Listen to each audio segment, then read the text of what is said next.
a todos. Vamos iniciar mais um Conexão Sescom sobre as considerações sobre o decreto 10.222 e a lei 10.020 de 2020. Então, para comentar sobre esse decreto e a lei que trata sobre as reduções proporcionais de horário e salário e suspensões temporárias de contrato de trabalho, a gente convidou a advogada trabalhista e sócia da Cabral Associados, Juliana Cabral, para explicar para a gente, ajudar a gente a entender toda essa situação que aconteceu, entender como agir e como ajudar nossos clientes ou ajudar as nossas empresas a se manterem durante a pandemia. Só esperando, a Juliana acabou de entrar, vou convidar ela aqui. Então, a gente sabe que aconteceram muitas dúvidas.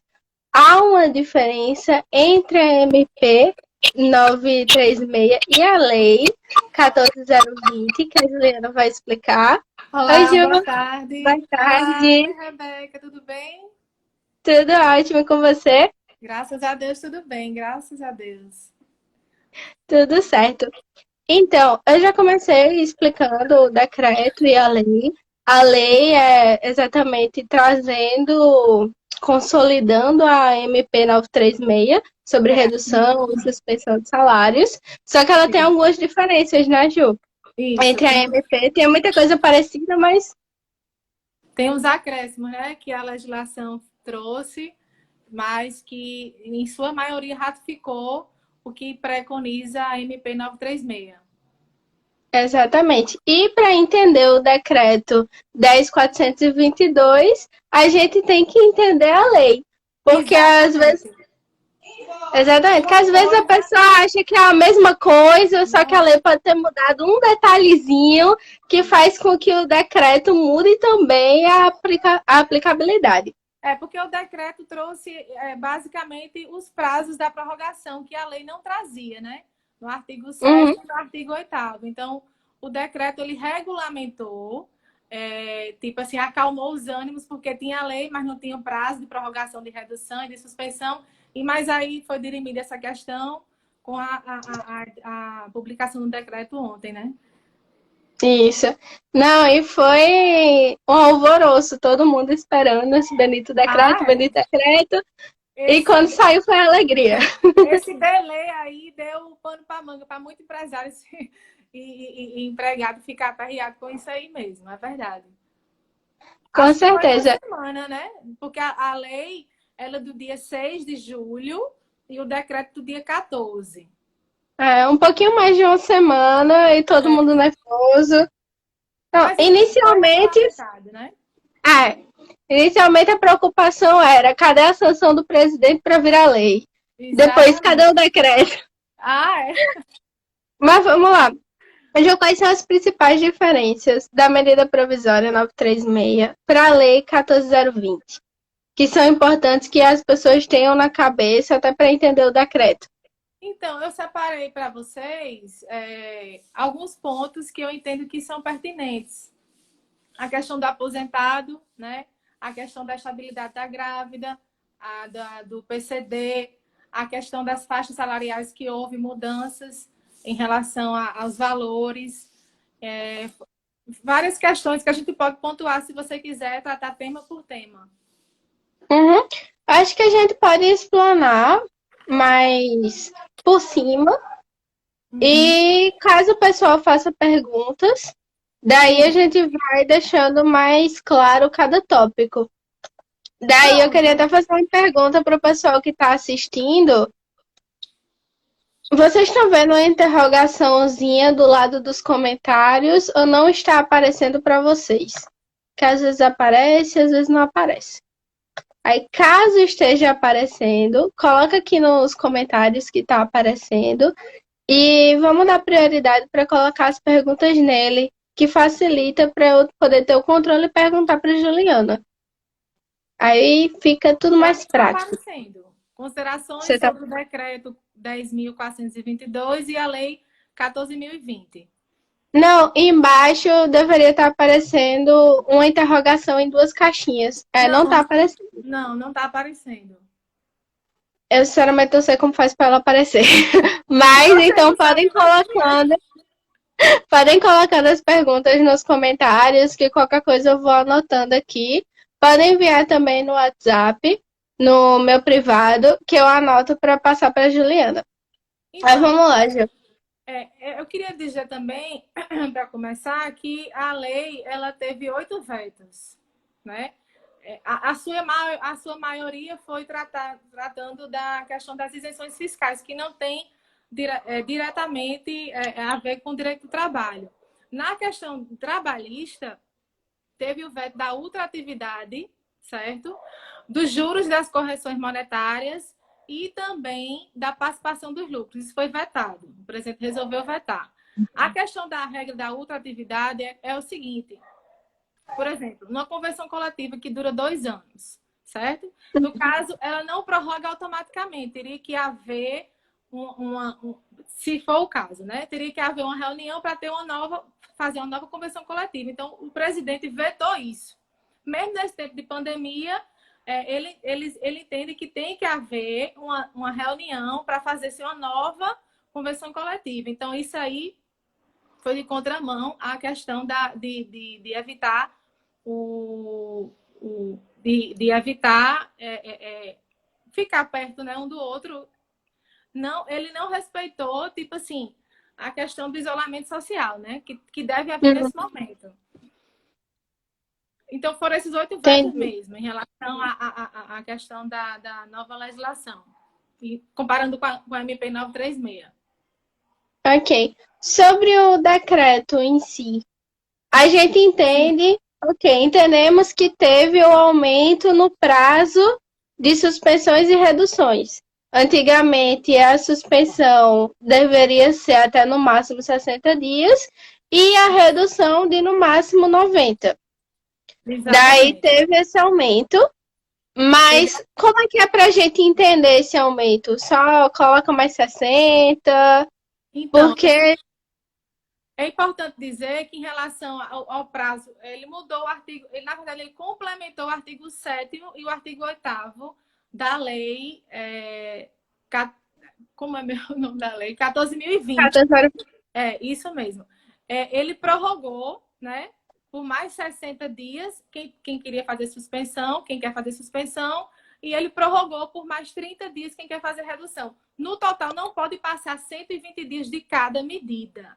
Então, se o empresário não tomou nenhuma medida até agora, ele não pode, nesse momento, a partir do dia 14 de julho, querer dar uma suspensão de 120 dias direto. Ele não pode, ele só pode 60. Da mesma forma, redução. Ele não pode fazer 90 dias, ele tem que fazer 30 dias, entendeu? Ele não pode pegar, aliás, ele não pode pegar o tempo todo, os 120 dias direto.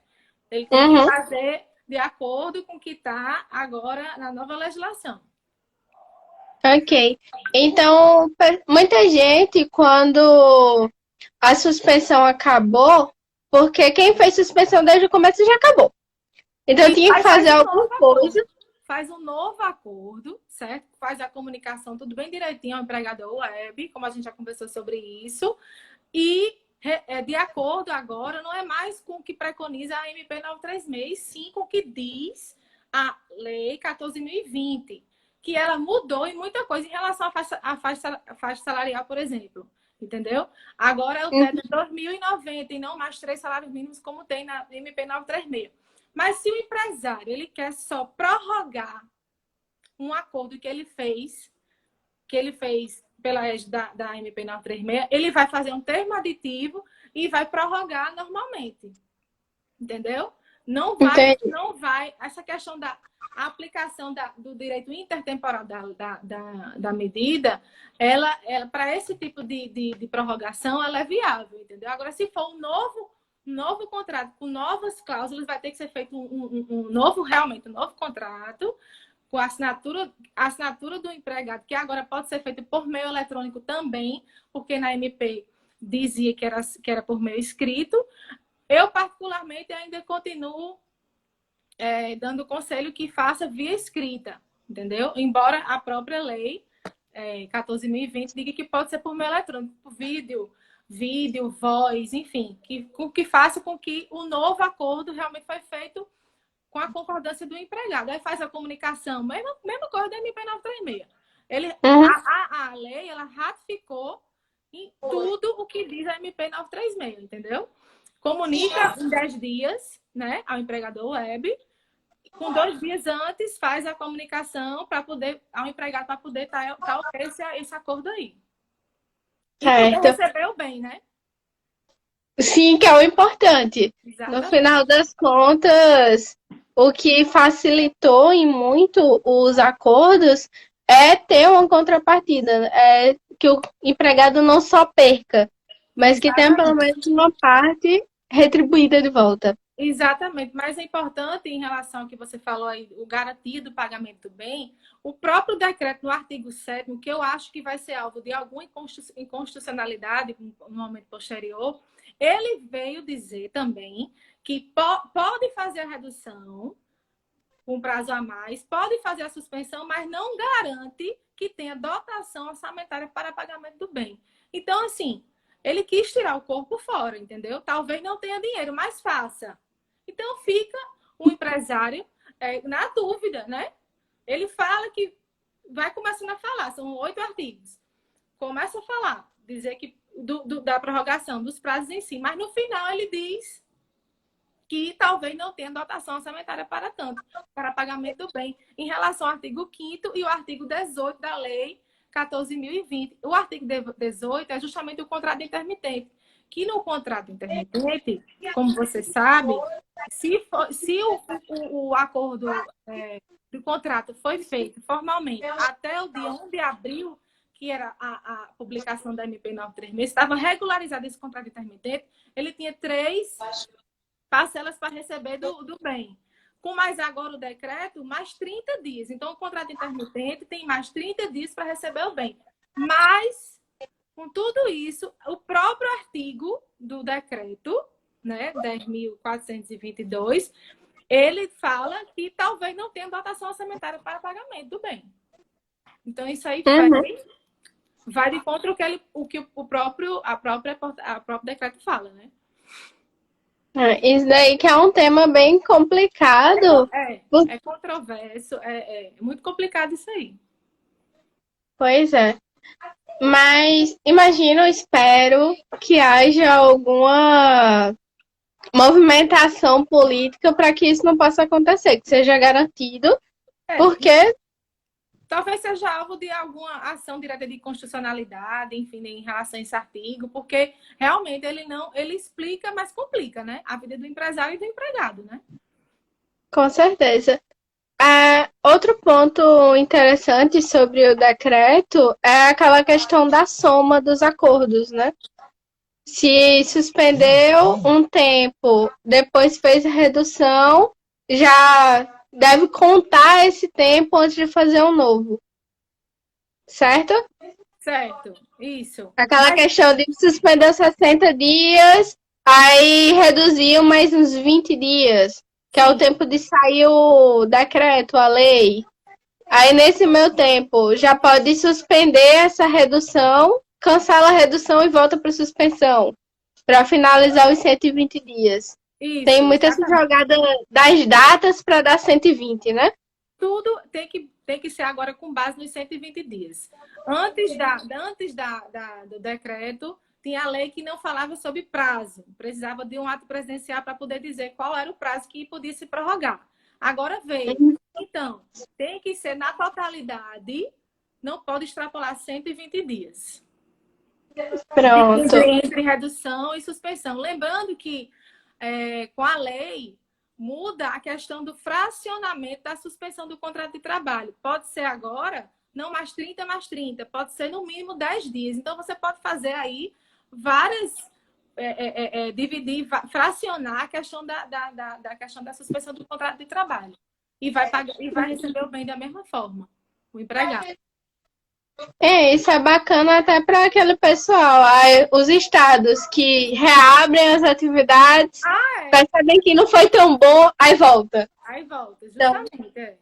Eu acho que foi essa questão. nesse aspecto que o legislador pensou, porque cada estado tem sua maneira de se comportar em relação ao que a pandemia traz, né? Se faz lockdown, se fecha mais 10, se fecha 15, enfim. Essas questões cabe a cada município, cada estado resolver aí como é que vai Com ficar. certeza. Teve gente que fez, na verdade, hoje à tarde, nós tivemos uma grande discussão sobre pode fazer retroativo, não pode fazer retroativo. Eu vou Tem isso, tem advogado que fala que pode, tem advogado que fala que não pode. Tem fiscal. Tem auditor, isso mesmo, dizendo que não pode. Retroagir. Isso. E normalmente a gente escuta muito os auditores, porque no final das contas são eles que vão auditar as empresas. Então é interessante saber. É porque é o seguinte, na prática, porque é o seguinte, ele, quando o auditor fala, ele fala na prática. Como é que vai ficar o pagamento do bem na prática? A gente não, a gente fala na teoria. Então, assim, às vezes é complicado. Eu dou uma orientação, mas na prática, mas a senhora disse que podia prorrogar, mas não tinha o prazo. Então, como é que vai ficar esse limbo aí?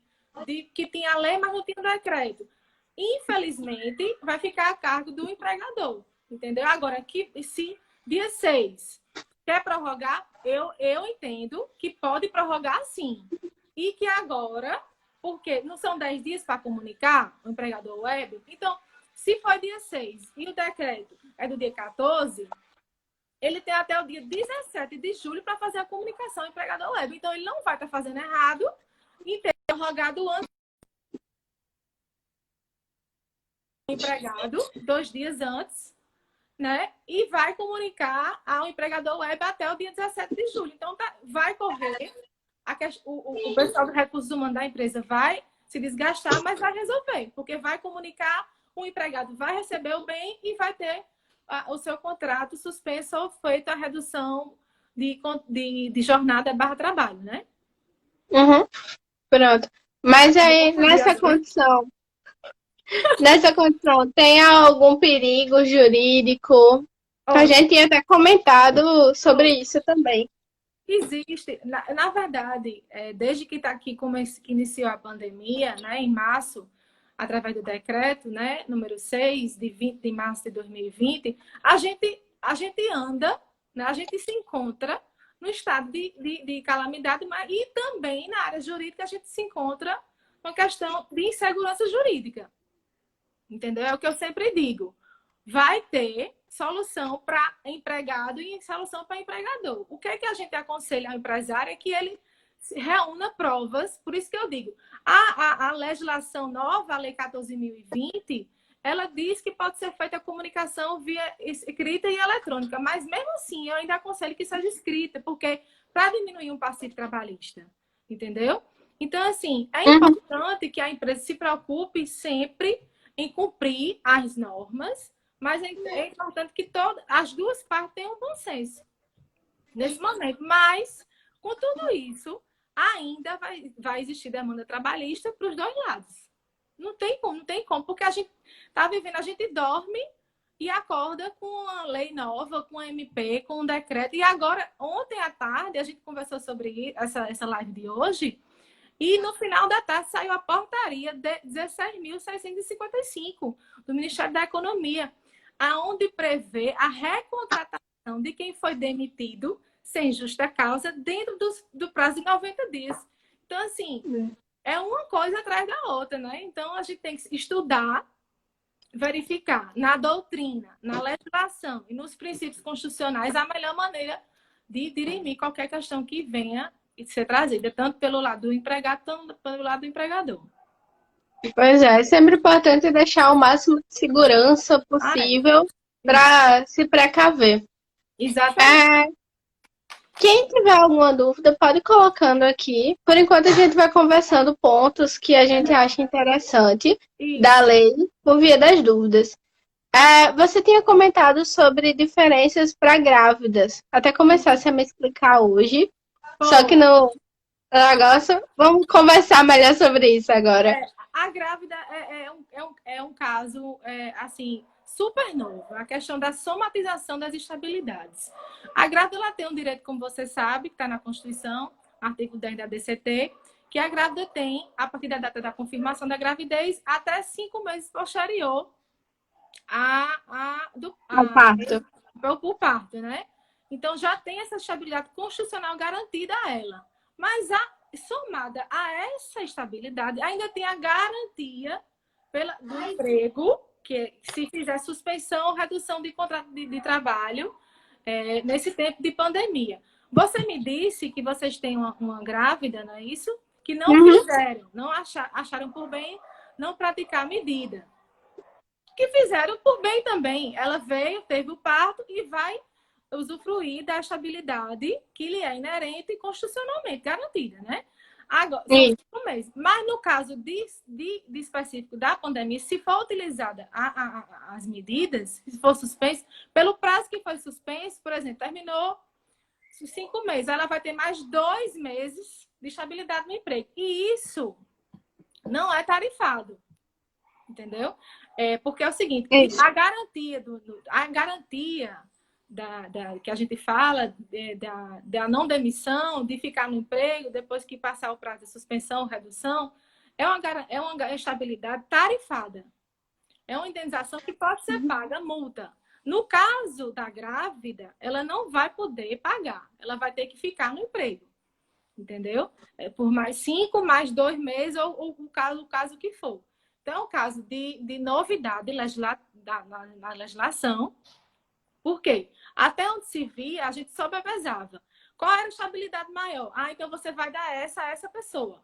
No caso da grávida, na pandemia específico, vai somar as duas estabilidades dela. Né? Diferente do PCD. O PCD, ele não pode ser demitido. Está escrito na lei 14.020 que ele não pode ser demitido. Então, qual é o direito dele se ele for demitido? Primeira coisa não é pagar a indenização a ele. A primeira coisa é reintegrá-lo ao emprego, porque está dizendo que não pode, então a primeira providência do juiz seria mandar reintegrar e depois pagar a indenização. Não, no caso do PCD, não é uma indenização tarifada, entendeu? Essa estabilidade é totalmente garantida e que a priori ele tem que ser reintegrado ao emprego, para depois pagar a indenização. Pronto.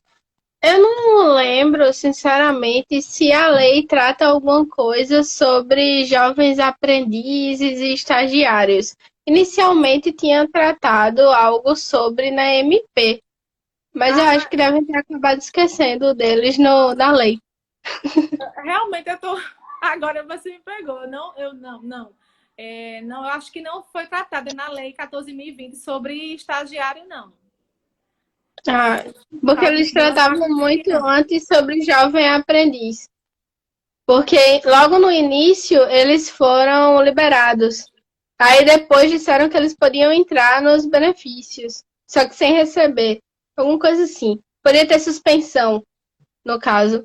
Mas vamos tratar sobre assuntos mais comentáveis. Então aí você me pegou, não estou lembrada de estagiário, até porque eu me foquei no que mudou da MP 936 para a legislação nova e não vi, realmente, sinceramente, eu não vi falando sobre estagiário e jovem aprendiz.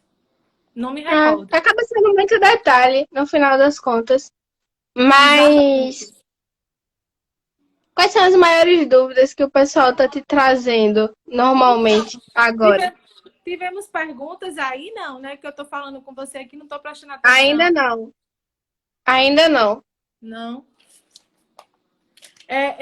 Uma coisa importante que eu queria falar é a questão das faixas salariais, né? Para as empresas que faturam até 4,8 milhões, continua o que determina a MP 936, que é a questão da faixa salarial ser até 3 salários mínimos. Até 3 faz acordo individual. Depois disso, tem que ter a negociação coletiva, com exceção do teto, 2 vezes o teto do INSS com diploma, né? Agora, para as empresas que recebem mais do que 4,8 milhões, a faixa salarial já muda. Já fica 2 salários mínimos. Então, teve uma mudança aí nessa questão, né? Em relação à faixa. E também a inovação de você poder fazer a suspensão ou a redução por setor, por departamento, dentro de uma mesma empresa. Então, agora ficou dito ipsilitre na lei que não caracteriza discriminação de você pegar um empregado do mesmo setor, do mesmo departamento, dentro da mesma empresa, e você suspender, ou então não suspender daquele, entendeu? Então, não caracteriza discriminação. Importante também, nessa questão que a legislação trouxe, diferente do que tinha na 936. Com certeza, daí é até um ponto que a gente vai ter que rever os faturamentos de novo, porque antes a gente via os 4.800.000 e só. Aí já tinha a regrinha mais fácil para eles. Mas continua no 4,8 milhões, só que agora a faixa salarial muda, né? De 3 salários mínimos para 2 salários mínimos. E vai ser com base sempre no faturamento anual da empresa. Essa questão de quanto vai reduzir, se vai reduzir, enfim. Continua sendo 25%, 50% e 70%. Lembrando que se o empregador quiser fazer de faixa diferente, ele vai ficar com ônus para ele de pagar esse benefício como se fosse o governo federal pagando. Se ele quiser fazer, ele pode fazer também. Eu olhei aqui e me lembrei que a gente deveria também falar sobre a questão do aposentado. Sim. Se lembra que a gente isso foi até uma dúvida recente de clientes meus. Pois é, o aposentado, ele não pode. Ele não pode fazer o ajuste, ele não pode, porque ele já é aposentado, já recebe, né, já tem renda, então ele não vai ser contemplado com esse recebimento desse bem. Agora, mas no caso, a empresa... Ele pode fazer, o empregador pode fazer o ajuste com ele e o empregador pagar, entendeu? Agora, não vai ser para o governo federal esse ônus, não, porque ele já é aposentado. Isso daí é um ponto interessante que a gente tratou hoje à tarde. No caso, o empregador, ele pode fazer um acordo nos moldes da lei, com o mesmo cálculo que seria feito e pago pelo governo, e ele mesmo pagar. Exatamente. Então, no caso, se ele tiver um faturamento, se ele tiver com aquelas faixas do pessoal que ele teoricamente não poderia fazer acordo, sim, ele poderia fazer, só que ele pagando em vez do governo, ou ele realmente não pode fazer acordo com essas pessoas? Ele pode fazer o acordo se ele arcar com ônus, entendeu? Seria uma verba compensatória, entendeu? Que não faz parte de uma questão salarial dele, para efeito de rescisão posterior, entendeu? Certo. Aí, no caso... Diz. Finalizando o do aposentado, se ele fizer um acordo de suspensão com o aposentado, ele vai ter que pagar. Não pode simplesmente dizer, você não vai receber, segue tua vida com a tua aposentadoria. Exatamente. Ou pode? Ele pode fazer se o empregador arcar. Ele pode fazer o ajuste, sim. Pode fazer o acordo individual com essa pessoa, mas ela não vai ter direito a receber o bem, assim como quem estiver recebendo o benefício assistencial, quem estiver no seguro-desemprego, quem estiver sendo contemplado com a bolsa de qualificação, essas pessoas não poderão receber o bem. Outras pessoas também é quem ocupa cargo público, quem tem mandato, quem tem emprego público e emprego privado, por exemplo, um professor da escola pública e um professor que ensina também no ensino privado. Desse ensino privado, certo? A lei tem uma confusãozinha em relação a isso, porque não existe ainda, existe em pensamento que tem direito, que não tem, mas a gente entende que só pelo fato de ter um emprego público, ela vai ser prejudicada, porque ela não vai ter o direito ao bem, entendeu? Uhum. Já caracteriza, já tem uma verba, já é empregado público, não teria direito ao bem. É. O Fabiano até está comentando aqui que os lojistas querem que o governo pague. Acho que nem só os lojistas. Todo mundo que está fazendo acordo quer que o governo pague. Me lembrei agora que o governo pague a questão do fato do príncipe. A lei 14.020, ela excluiu a demissão por fato do príncipe. Então, a empresa, ela não pode demitir agora, alegando o fato do príncipe. O artigo 486 da CLT, ele não pode ser argumento de demissão aí. O empregador, ele vai se valer da força maior, que é o artigo 501 e 502 da CLT. Então, o fato do príncipe está extinto, não tem mais o que se falar, então o verba do governo não vai ter em relação a essas demissões aí.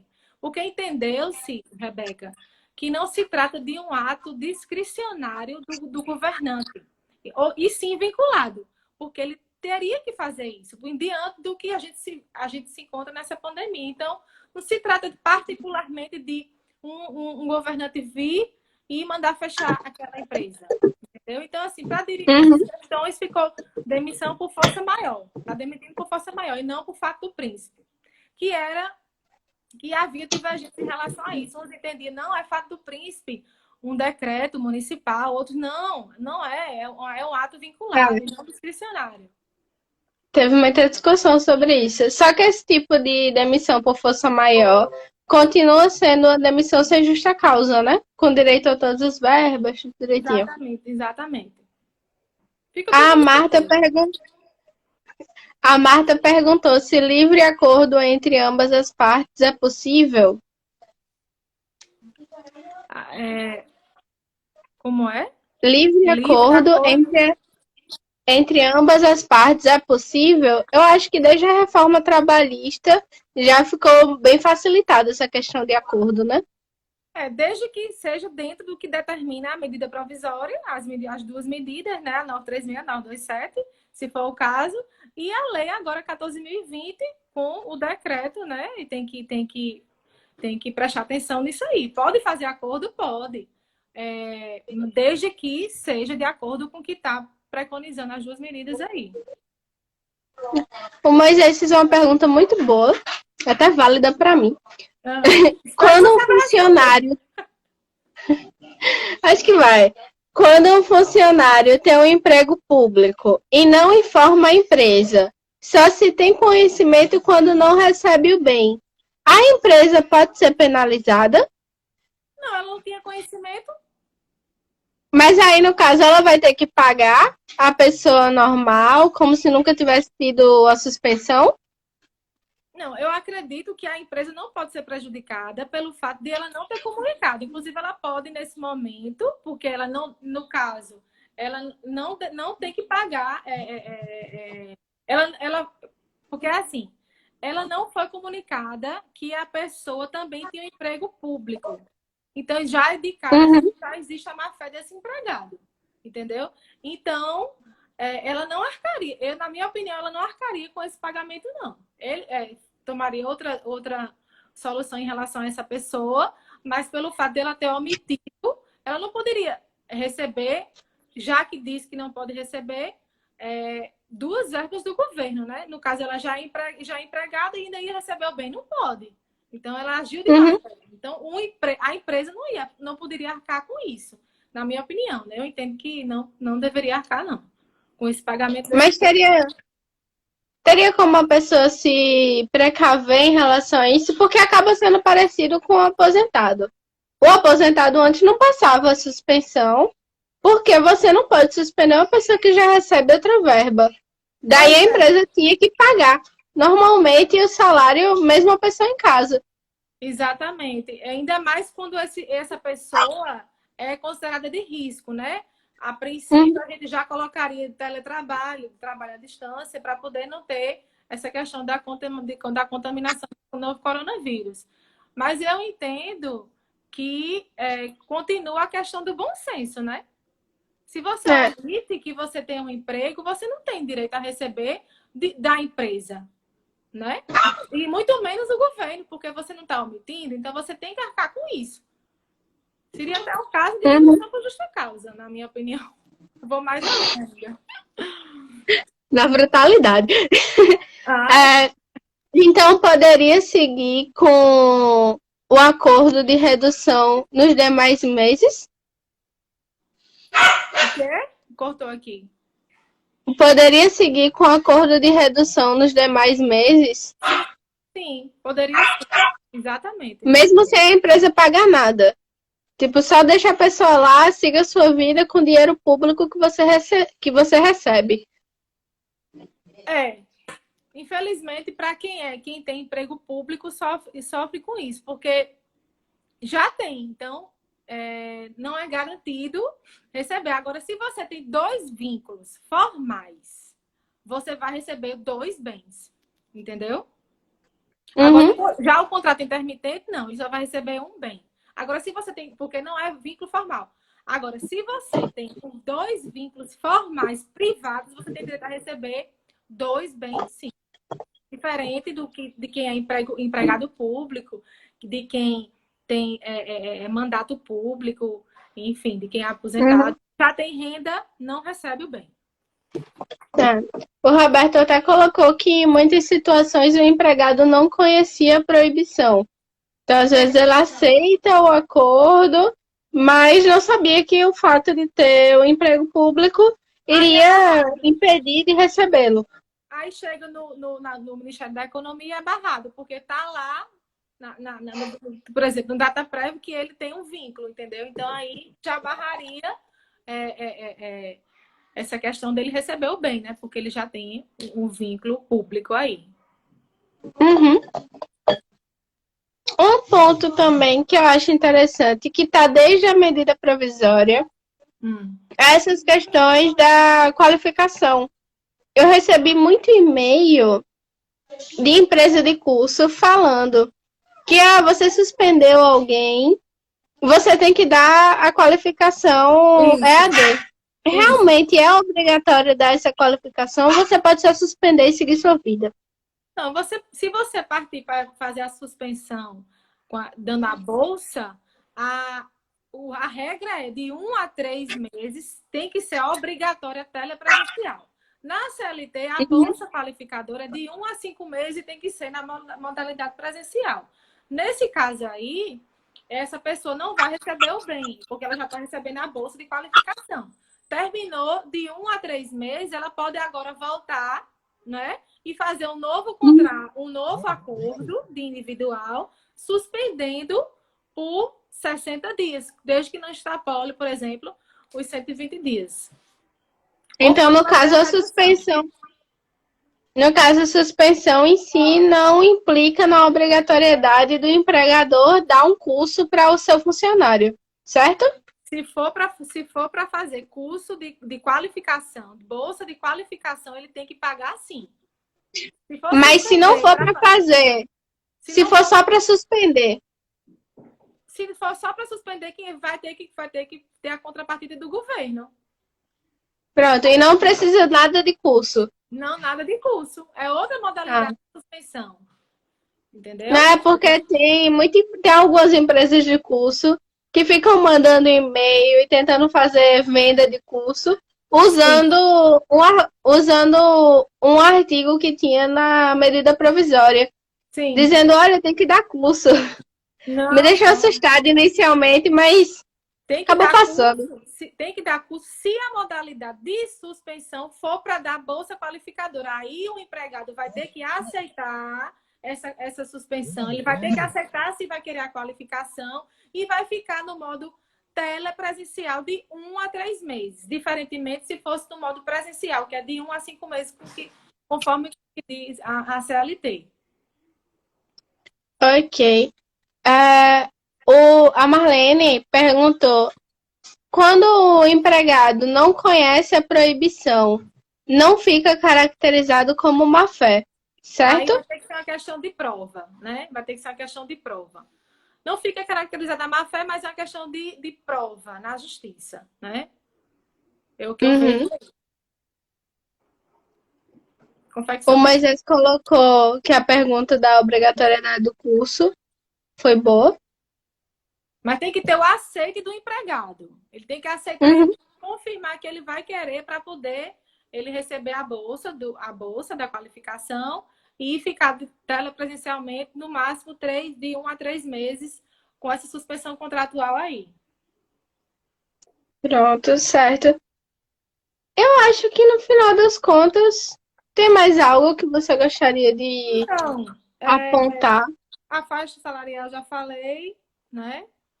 A questão Tá do nos direito, últimos 15 minutos. a questão do direito intertemporal eu já falei, né? Ou não? Da aplicação, do que rege, do ato que rege, do tempo que rege o ato, eu já falei sobre isso. Já no começo, Não né? lembro. Eu já falei, inclusive a gente já falou até que foi assunto com o Ah, das Roberto, hoje já. prorrogações. Sim, sim, sim, sim. Então Já comentamos. isso. Ah, acho que a gente falou sobre a maior parte dos pontos. Se Exato. alguém ainda tiver alguma pergunta, a gente tem mais 15 minutinhos. Ah, Eu acho que dos mais importantes é isso, Rebeca. uhum. Então A pronto. gente falou da garantia do emprego da grávida, do PCD, a gente falou do aposentado, das empresas, do faturamento das empresas, que continua 4,8 milhões, mudando a faixa salarial de 2 salários mínimos agora, diferente do que tem na 936, que era 3 salários mínimos. A gente Uhum. falou da questão importante do artigo 7º do decreto, que fala que, embora autorize a prorrogação dos prazos de suspensão de contrato de trabalho e redução, o governo diz que, de forma discreta, praticamente no último artigo, diz que condiciona a dotação orçamentária o pagamento desse bem aí, né? Complicada essa questão. A gente falou da extinção por demissão do fato do príncipe, a lei veio de forma prática e bem elucidativa dizer que não existe mais demissão por fato do príncipe. As empresas vão alegar só a força maior. Uhum. E Falamos do intermitente também, né? a gente falou do Que intermitente, vai que ele, continuar nos 600. desde que o contrato formal do intermitente seja feito até o dia 1 de abril, a data da publicação da MP 936, isso tem que ser bem dito aqui.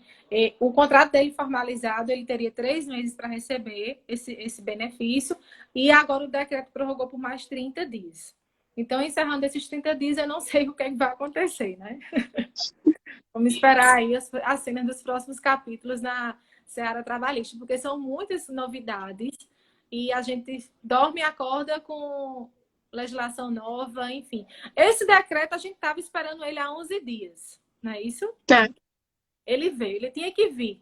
Mas aí de quebra veio a portaria, que eu disse aqui, a 16.655, que fala da recontratação de quem foi demitido, né? Isso dentro do período de 90 dias, que ele pode ser recontratado e que não vai configurar fraude. Então, especificamente, a portaria trouxe isso. Pode readmitir essa pessoa que você demitiu sem nenhum problema e sem causar nenhuma fraude à Justiça do Trabalho. Pronto. Acho que tem até, acho que para a gente finalizar, seria sobre a questão do pessoal que contraiu a Covid. Sim. Eu tô vendo aqui que tem uma cláusula falando sobre será garantida a opção. Quem contraiu Covid, quem contraiu Covid está afastado, né? Ele Uhum. afasta-se por mais. Os primeiros 15 dias é da empresa, o 16º vai para o INSS. Se não for o caso, volta, mas fica de quarentena, é a chamada quarentena, né? Para não passar para os outros empregados e volta a trabalhar normalmente. Pronto. Acho que no máximo um ou outro empregador que acaba tendo medo de trazer a pessoa de volta, acaba suspendendo. Hoje já pode suspender por 10 dias. Então, Exatamente. já facilita a vida, fica aí. Isso é, pode começar a fracionar menos de 10 dias, não, a partir de 10 dias. Lembrando que esse empregador com Covid, ele tem que mostrar o atestado, né? E tem que ficar de quarentena, 14 dias. E 14 dias aí fica o empregador pagando a ele, se ele não tiver com o contrato suspenso. Mais. Tudo certo. Então, acho que é isso. Os pontos principais a gente já trouxe aqui na live. Agradeço demais. Eu que Obrigada, Juliana. agradeço. Agradeço muito a vocês, agradeço a RC Contabilidade, na pessoa de Roberto, meu amigo, e você que me fez o convite particular. Agradeço também a Sescom, na pessoa do meu amigo Abel, né, que eu tenho um profundo carinho por ele. Agradeço a Cabral Associados, que é a empresa da qual eu faço parte. É com muita alegria estar aqui. Eu espero que eu tenha esclarecido de uma forma sucinta, porque são tantas inovações, são tantas questões que a gente não tem como trazer em uma hora. Eu tenho assistido várias lives de outros advogados, enfim, juristas, e existe realmente uma preocupação em a gente esclarecer, mas aparece coisa nova, enfim. A gente está aprendendo, né? Quem é da área trabalhista sabe que tem que estudar muito, porque a legislação toda vem mudando, então o comportamento dos juízes vão mudar também. Então, assim, a questão, o que eu indico muito aos empresários é que eles façam com paz. Se preocupem no passivo trabalhista, para evitar demandas judiciais. Tá ótimo. Agora, nesse finalzinho, a Marta perguntou se é necessário fazer o teste antes de voltar ao trabalho. É interessante para delimitar, né? Delimitar se tem ainda, se não tem, quando, enfim, é importante para delimitar assim. Até porque, Uhum. para constar na ficha do empregado, no empregado na empresa, que ele não tem, que ele entrou sem estar. Então, para ele é bom e para a empresa ter a prova que não contraiu na empresa. É importante e necessária essa questão de fazer. Lembrando que, como é uma questão da empresa, se desincumbir desse ônus, é bom que ela pague o exame dessa pessoa. Uhum. É.